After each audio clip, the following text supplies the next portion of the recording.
Mon copain m'a quitté quelques mois avant le mariage parce que sa mère disait qu'il méritait mieux. J'ai juste ri et je suis partie. Maintenant, cette femme m'appelle 10 fois par jour en pleurant et me suppliant de donner à son fils une autre chance. Je n'arrive toujours pas à croire que je suis en train d'écrire ça.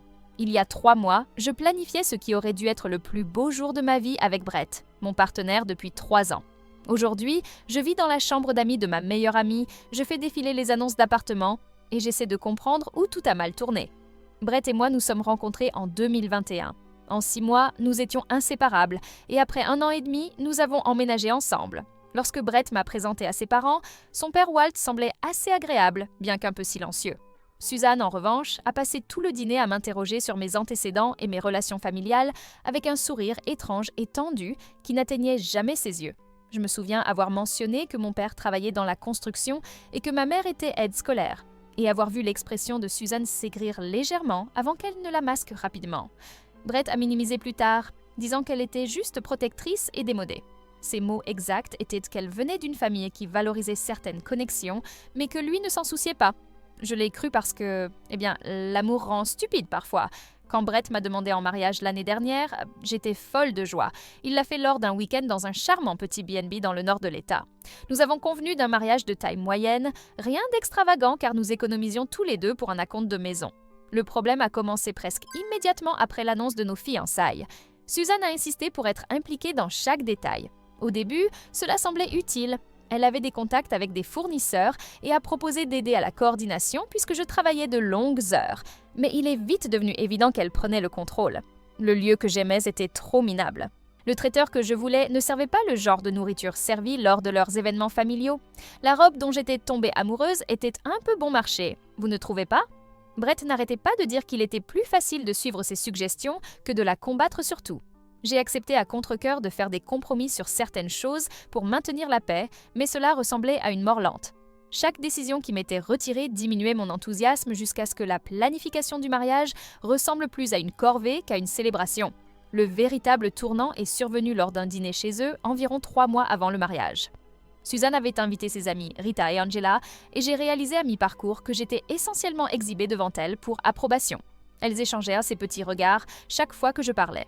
À un moment donné, Rita a demandé où je passais l'été quand j'étais enfant. Et j'ai ri, pensant qu'elle plaisantait. Quand j'ai expliqué que l'idée de vacances de ma famille était de camper au parc d'État ou de rendre visite à ma grand-mère dans l'Ohio, la table est devenue silencieuse. Après le dîner, Suzanne m'a coincée dans la cuisine pendant que j'aidais à nettoyer. Elle a commencé par ce qui semblait être une conversation désinvolte sur l'ex-petite amie de Brett, Melissa, qui venait apparemment d'une famille influente avec une maison de vacances dans les Hamptons. Puis elle a mentionné que Brett avait toujours été destiné à de grandes choses et qu'elle espérait que je ne le retiendrais pas. Je me souviens m'être sentie giflée. Quand je lui ai demandé ce qu'elle voulait dire exactement par là, elle a abandonné tout prétexte. Elle m'a dit que même si je semblais assez gentille, je n'avais clairement pas le bon milieu pour aider l'avenir de Brett, que mon manque de raffinement l'embarrasserait finalement dans les cercles importants, que je ne saurais pas comment recevoir correctement ou faire les bonnes connexions. J'étais si choquée que je n'ai même pas pu répondre au début. Quand j'ai finalement trouvé ma voix et lui ai dit qu'elle était incroyablement impolie, elle a juste ri de ce petit rire condescendant et a dit que ma défensive prouvait son point de vue. Elle a dit que Brett méritait quelqu'un qui pouvait égaler son potentiel, pas le rabaisser. Je suis sortie de la cuisine et j'ai immédiatement dit à Brett que nous devions partir. Dans la voiture, je tremblais en lui racontant tout ce que sa mère avait dit. J'attendais de l'indignation, de la colère en mon nom, quelque chose. Au lieu de cela, il est devenu silencieux et a dit qu'elle ne le pensait pas comme ça et qu'elle était juste inquiète pour notre avenir. Il a demandé si j'avais peut-être mal compris son ton. Cette nuit-là fut notre première grosse dispute. Je ne pouvais pas croire qu'il défendait son comportement. Il a finalement admis que sa mère exprimait des préoccupations concernant notre compatibilité depuis des mois. Apparemment, elle lui remplissait la tête de doutes quant à savoir si je correspondrais à l'avenir qu'il imaginait. Le pire, il l'écoutait réellement. Au cours des 2 semaines suivantes, les choses se sont rapidement détériorées. Brett est devenu distant et a commencé à rester tard au travail. Quand il était à la maison, il soulevait des préoccupations aléatoires concernant notre relation qui n'existait pas auparavant, comme si nos différences de milieu causeraient des problèmes pour élever des enfants ou si je serais à l'aise lors de ces événements d'entreprise. Tout a culminé lorsque Suzanne nous a invités à un autre dîner, soi-disant pour apaiser les tensions. Brett m'a pratiquement supplié d'y aller, disant qu'elle voulait s'excuser. Comme une idiote, je l'ai cru et j'y suis allée. Il n'y a eu aucune excuse. Au lieu de cela, Susan a passé toute la soirée à faire des commentaires désobligeants sur mes vêtements, mes manières à table, même la façon dont je parlais. Quand Brett est sorti pour prendre un appel téléphonique, elle s'est penchée sur la table et a dit, avec une certitude glaçante, que je n'étais rien sans son fils, qu'il pouvait faire bien mieux que moi et que je devrais partir avant de ruiner sa vie avec mon ordinaire. Quand j'ai commencé à pleurer, elle a en fait levé les yeux au ciel et a dit que mon comportement émotionnel prouvait juste son point de vue sur mon manque de sang-froid. Quand Brett est revenu, je ramassais mes affaires pour partir. Quand il a demandé ce qui s'était passé, Suzanne a fait une mine inquiète et a dit que j'avais réagi de manière excessive à des conseils amicaux sur la planification du mariage. J'en avais assez. Dans la voiture, j'ai dit à Brett exactement ce qui s'était passé et lui ai dit qu'il devait choisir. Soit nous coupions tout contact avec sa mère jusqu'à ce qu'elle puisse me respecter, soit le mariage était annulé. J'attendais de lui qu'il me défende enfin. Il ne l'a pas fait. Au lieu de cela, il a dit que peut-être sa mère avait raison. Peut-être que nous précipitions les choses. Peut-être que nous venions de deux mondes différents pour que cela fonctionne. L'homme que j'aimais, qui avait juré qu'il ne se souciait pas du statut ou du milieu, répétait soudain les absurdités classistes de sa mère. J'ai enlevé ma bague de fiançailles et l'ai posée sur le tableau de bord. Je lui ai dit de me déposer chez Angela au lieu de notre appartement. Il n'a même pas essayé de m'arrêter quand je suis sortie de la voiture. Le lendemain, pendant que Brett était au travail, j'ai emballé la plupart de mes affaires de notre appartement. J'ai laissé ma clé et un mot disant que je ferais en sorte de récupérer le reste de mes affaires plus tard. J'ai bloqué le numéro de sa mère immédiatement, bien que j'ai gardé Brett débloqué au cas où il reprendrait ses esprits. Il m'a envoyé un message quelques jours plus tard, avec un message pathétique disant qu'il était confus et avait besoin de temps pour réfléchir. J'ai répondu qu'il n'y avait rien à penser. Soit il était prêt à construire une vie avec moi basée sur l'amour et le respect, soit il ne l'était pas. Sa réponse ? Que peut-être nous devrions faire une pause jusqu'à ce que son grand projet de travail soit terminé, puis réévaluer. C'était ma réponse. 3 ans ensemble, et il ne pouvait même pas rompre correctement avec moi. Il voulait juste me laisser en suspens pendant qu'il réévaluait. Je lui ai dit de ne plus me contacter. Selon des amis communs, Brett a dit aux gens que nous avions mutuellement décidé d'annuler le mariage en raison de différents objectifs de vie. Pendant ce temps, je me suis jetée à corps perdu dans la reconstruction de ma vie. Hier, j'ai reçu un message vocal de Suzanne. Je ne sais pas comment elle a eu mon nouveau numéro, mais elle reniflait et demandait si nous pouvions parler de Brett. Je n'ai pas écouté tout le message avant de le supprimer. Quel que soit le drame qui se déroule dans leur petit monde parfait, ce n'est plus mon problème. Je sais que c'était long, mais j'avais besoin de le dire. Le mariage aurait eu lieu le week-end prochain. Au lieu de cela, je pars en voyage solo dans une location de plage que j'ai trouvée sur Airbnb. Pas la lune de miel que j'imaginais, mais peut-être exactement le nouveau départ dont j'ai besoin. Première mise à jour. Tout d'abord, merci beaucoup pour tout le soutien sur mon message original. Le premier mois après la rupture a honnêtement été un flou. Je suis restée plus longtemps que prévu sur le canapé lit d'Angela. C'est littéralement une sainte. Chaque matin, je me réveillais désorientée, tendant la main vers Brett avant de me souvenir de tout ce qui s'était passé. Mon appétit a disparu et j'ai perdu 10 livres sans essayer. Angela a commencé à laisser des barres protéinées sur la table basse parce que j'oubliais de manger. J'ai passé beaucoup de temps à regarder des annonces d'appartements sans jamais appeler personne. Quelque chose dans le fait de faire ce déménagement semblait si définitif. Angela ne m'a jamais fait pression, mais après environ 3 semaines, elle a doucement suggéré que nous allions voir un appartement qui venait de se libérer dans l'immeuble de son ami. L'appartement n'avait rien de spécial, juste un petit T2 avec une cuisine à peine assez grande pour se retourner, mais il était dans mon budget et à seulement 15 minutes en voiture du travail. J'ai signé le bail le jour même. Déménager fut un autre obstacle. J'avais laissé la plupart de mes meubles chez Brett parce que je ne pouvais pas gérer l'organisation des déménageurs en me sentant comme une épave émotionnelle. Angela et son petit ami m'ont aidé à acheter l'essentiel chez Ikea. Un lit, un petit canapé, une table à manger qui sert aussi de bureau. L'appartement est resté assez clairsemé pendant des semaines. Je n'arrivais tout simplement pas à trouver l'énergie pour en faire un foyer. Le travail est devenu ma bouée de sauvetage. J'arrivais tôt, partais tard et me portais volontaire pour des projets supplémentaires, juste pour éviter de rester seule dans mon appartement vide. Mon chef d'équipe l'a remarqué et a commencé à me confier plus de responsabilités, juste la coordination avec d'autres départements, la formation des nouvelles recrues, ce genre de choses. Mais ça faisait du bien d'être nécessaire, d'être valorisé. Environ 2 mois après la rupture, j'ai croisé Nick, le frère de Brett, au supermarché. J'ai failli me cacher derrière le rayon de céréales quand je l'ai vu, mais il m'a repéré le premier.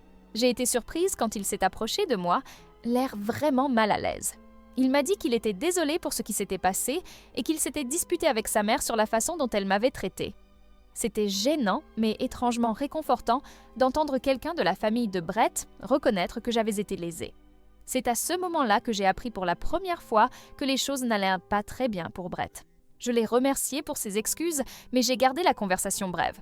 Je n'étais pas prête à être ramenée dans ce monde, même de façon périphérique.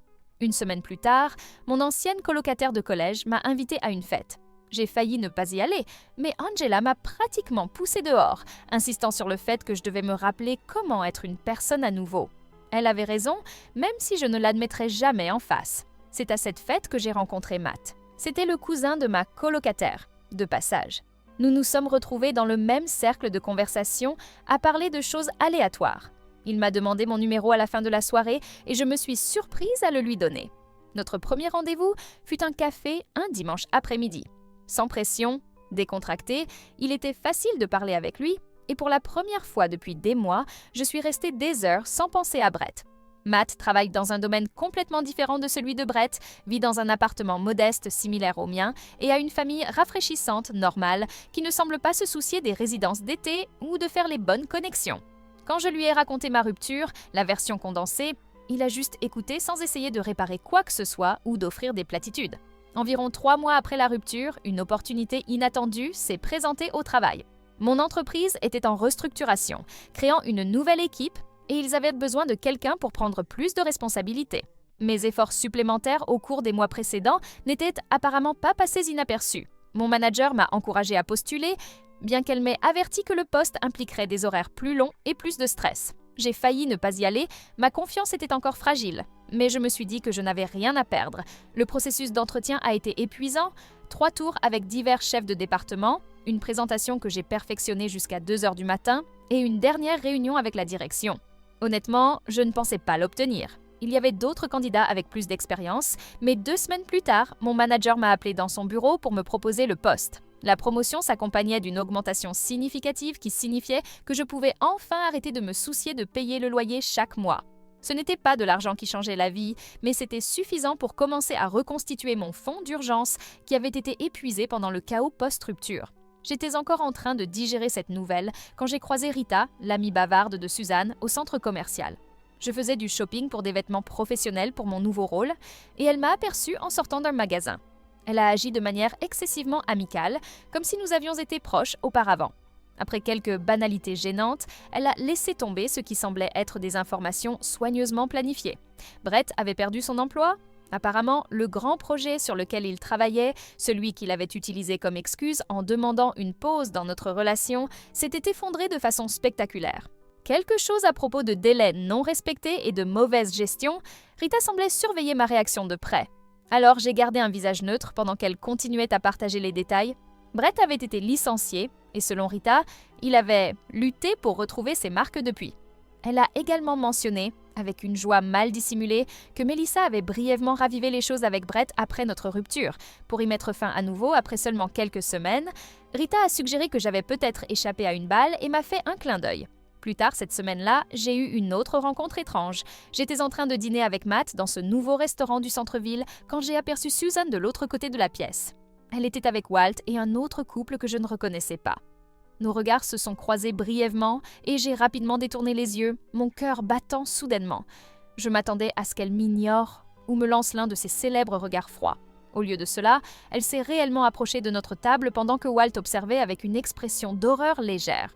Elle m'a salué comme si nous étions de vieilles amies, commentant à quel point j'étais magnifique. Elle m'a interrogée sur mon nouveau travail, comment savait-elle cela, et a complimenté ma tenue. Matt avait l'air confus mais poli, alors que je le présentais maladroitement. Le sourire de Suzanne s'est tendu presque imperceptiblement quand elle a réalisé que j'étais à un rendez-vous, mais elle a maintenu sa façade amicale. Avant de partir, elle a mentionné que tout le monde me manquait et qu'elle espérait que nous pourrions nous revoir correctement un jour. J'ai réussi une réponse évasive et elle est finalement retournée à sa table. Matt a pris les choses avec philosophie quand je lui ai expliqué qui elle était, bien qu'il ait commenté qu'elle semblait intense.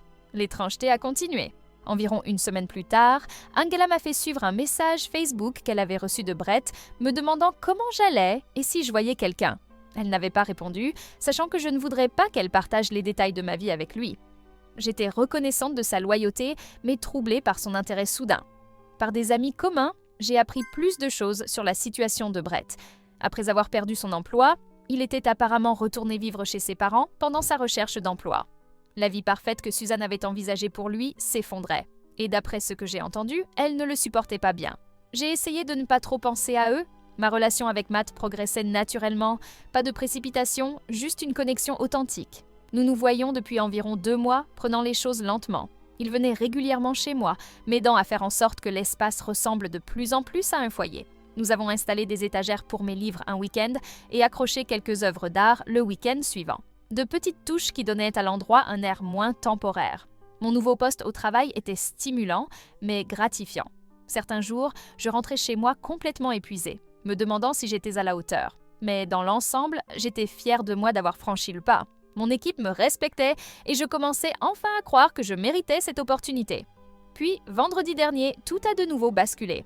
Je quittais le travail quand mon téléphone a vibré avec une notification. Un message vocal d'un numéro inconnu. J'ai failli le supprimer sans l'écouter, probablement juste un autre appel spam concernant la garantie prolongée de ma voiture, mais quelque chose m'a poussé à le lire. C'était Suzanne, sa voix lourde de ce qui semblait être des larmes. Elle a dit qu'elle avait essayé de me joindre, qu'elle avait besoin de me parler de Brett, qu'il n'allait pas bien, qu'elle avait fait une terrible erreur, qu'elle ferait n'importe quoi pour arranger les choses entre nous. Il y a 6 mois, cette femme m'a dit que je n'étais rien sans son fils. Maintenant, elle suppliait pratiquement mon aide. Je ne l'ai pas rappelé. Au lieu de cela, je suis allée chez Matt comme nous l'avions prévu, mais le message vocal n'a cessé de résonner dans ma tête toute la soirée. Matt a remarqué que quelque chose n'allait pas et a demandé ce qui n'allait pas. Quand je lui ai raconté, il ne m'a pas dit quoi faire ni proposé de solution, il vient de me demander ce que je voulais, ce qui me donnerait la paix. Ce matin, je me suis réveillée avec 3 appels manqués de Suzanne et un SMS d'un numéro que je ne reconnaissais pas, mais que j'ai supposé être le nouveau téléphone de Brett. Je ne l'ai pas encore ouvert. Je suppose que ma question est maintenant, est-ce que je m'engage du tout? Dernière mise à jour. Cela fait environ 1 mois depuis ma dernière mise à jour et j'ai besoin de me défouler parce que les choses sont devenues bizarres. Vraiment bizarres. Quand j'ai terminé mon dernier message, j'ai mentionné que Suzanne m'avait laissé un message vocal en pleurs et que je n'étais pas sûre de devoir répondre. Après avoir hésité pendant 3 jours à rappeler Suzanne, j'ai finalement décidé d'envoyer un SMS au numéro de Brett, celui inconnu qui m'avait envoyé un message, avec un simple message demandant ce qui se passait. J'ai pensé qu'un SMS était plus sûr qu'un appel, plus facile à ignorer si les choses devenaient inconfortables. En 5 minutes, littéralement 5 minutes, mon téléphone a sonné. C'était Suzanne, pas Brett. Apparemment, elle utilisait son téléphone pour me contacter depuis que j'avais bloqué son numéro. J'ai failli ne pas répondre, mais la curiosité l'a emporté. Ce fut ma première erreur. La Suzanne au téléphone ne ressemblait en rien à la femme froide et critique dont je me souvenais. Sa voix était tremblante, presque désespérée. Elle a commencé par me demander comment j'allais, a commenté à quel point j'avais l'air bien quand elle m'avait vue au restaurant, ce qui était toujours aussi étrange, puis s'est lancée dans ce que je ne peux décrire que comme les excuses les plus inconfortables que j'ai jamais reçues. Elle a admis qu'elle avait été terrible avec moi, qu'elle m'avait mal jugée sur des facteurs superficiels et qu'elle regrettait de m'avoir fait fuir. Je suis restée assise dans un silence stupéfait tandis qu'elle continuait, expliquant que Brett était perdu depuis notre rupture, qu'il avait sombré après avoir perdu son emploi, qu'il buvait trop, qu'il avait pris de mauvaises décisions financières. Quand j'ai finalement réussi à demander pourquoi elle me racontait tout cela, sa réponse m'a glacé le sang. Elle pensait que je pouvais l'aider à se rétablir parce que j'étais une influence si stabilisatrice. Elle a même dit que Brett avait besoin de quelqu'un de responsable comme moi en ce moment. L'audace de cette femme de me dire que je n'étais pas assez bien pour décider que j'étais exactement ce dont son fils avait besoin quand les choses sont devenues difficiles. Je lui ai dit aussi calmement que possible que j'étais désolée que Brett ait des difficultés, mais que c'était fini entre nous depuis des mois. J'ai mentionné que je voyais quelqu'un d'autre maintenant. Sa réponse? Un commentaire dédaigneux sur le fait que ces relations de rebond durent rarement et que Brett et moi avions une vraie histoire. Puis elle a demandé si nous pouvions nous rencontrer pour prendre un café afin de discuter davantage de la situation de Brett. Contre mon meilleur jugement et le regard inquiet de Matt quand je lui en ai parlé, j'ai accepté de rencontrer Susan dans un café le week-end suivant. Je me suis dit que cela me donnerait une conclusion. Peut-être voulais-je aussi voir par moi-même à quel point les choses étaient devenues désespérées pour qu'elle revienne en rampant vers la fille qu'elle considérait autrefois comme inférieure à son fils. Quand je suis arrivée au café, Susan était déjà là, l'air visiblement différente de la femme polie et supérieure dont je me souvenais. Ses cheveux normalement parfaits étaient attachés en une queue de cheval hâtive, son maquillage était minimal et elle avait l'air fatiguée. Elle m'avait commandé ma boisson préférée, un détail à la fois attentionné et troublant, car cela signifiait que Brett lui avait dit ce que j'aimais. L'heure suivante fut surréaliste. Suzanne a exposé la chute de Brett dans les moindres détails. Après avoir perdu son emploi, il avait essayé de maintenir son style de vie tout en cherchant du travail, épuisant rapidement ses économies. Il avait fait un mauvais investissement dans la start-up d'un ami qui n'avait abouti à rien. Il avait plafonné 2 cartes de crédit. Et maintenant, il vivait dans son ancienne chambre chez eux, dormant jusqu'à midi et postulant à peine à des emplois. Tout au long de son monologue, j'ai attendu qu'elle me demande directement de reprendre Brett. Au lieu de cela, elle a fait quelque chose de plus manipulateur. Elle n'arrêtait pas de dire des choses comme « Il était à son meilleur quand il était avec toi, et tu étais toujours si doué pour le motiver, et il t'écoute d'une manière qu'il ne m'écoute jamais. » Quand je lui ai rappelé qu'elle pensait autrefois que je n'étais pas assez bien pour son fils, elle a en fait versé des larmes et a dit qu'elle avait protégé son fils des mauvaises choses et qu'elle aurait dû valoriser ma stabilité plus que les relations de Mélissa. J'ai failli rire de sa transparence. J'étais soudainement stable plutôt qu'ennuyeuse, responsable plutôt que manquant d'ambition. J'ai quitté cette réunion avec un sentiment étrangement vide. J'avais espéré de la satisfaction en voyant Suzanne s'abaisser, mais j'ai surtout ressenti de la pitié mêlée d'une colère persistante. Je lui ai dit que je penserais à parler à Brett, mais j'ai surtout ressenti de la pitié mêlée d'une colère persistante. Je lui ai dit que je penserais à parler à Brett, mais je n'ai fait aucune promesse. Cela aurait dû être la fin. Ce ne fut pas le cas. Les appels ont commencé le jour même. Suzanne a appelé pour faire le suivi de notre rendez-vous café, puis elle a rappelé pour me dire que Brett avait posé des questions sur moi. Puis elle a appelé pour mentionner une offre d'emploi pour laquelle elle pensait que Brett pourrait être qualifié, se demandant si mon entreprise embauchait. Chaque jour, je laissais les appels aller à la messagerie vocale. Les messages devenaient de plus en plus désespérés. Elle a mentionné que le père de Brett menaçait de lui couper les vivres s'il ne se reprenait pas bientôt. Elle a parlé de la façon dont leurs amis de la famille posèrent des questions inconfortables sur la situation de Brett. Elle a même évoqué mes parents une fois, disant qu'elle aimerait aussi faire amende honorable avec eux. Nick, le frère de Brett, m'a envoyé un SMS un soir pour s'excuser du comportement de sa mère. Il a expliqué que la descente aux enfers de Brett avait été pire que ce que la famille avait laissé entendre.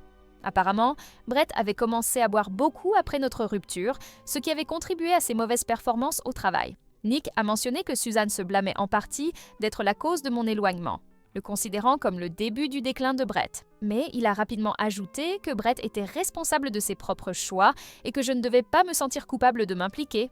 J'ai apprécié l'honnêteté de Nick et le fait que quelqu'un dans cette famille reconnaisse que je n'étais pas responsable de réparer Brett. Pendant ce temps, les choses avec Matt devenaient plus sérieuses. Il avait été incroyablement compréhensif face à toute la situation, ne me faisant jamais pression d'une manière ou d'une autre. Nous avions commencé à parler d'un éventuel emménagement ensemble lorsque son bail prendrait fin dans quelques mois. Le contraste entre son soutien calme et le chaos de la famille de Brett ne m'a pas échappé. Environ 2 semaines après notre rendez-vous café, Suzanne a commencé à se présenter sur mon lieu de travail. Je me dirigeais vers ma voiture après le travail quand je l'ai aperçue qui m'attendait sur le parking. Mon cœur s'est serré. C'était une ligne rouge majeure. Elle s'est approchée de moi avec une énergie frénétique, serrant un dossier qui contenait apparemment le CV de Brett et me demandant si je pouvais intercéder en sa faveur auprès de mon entreprise. J'étais furieuse.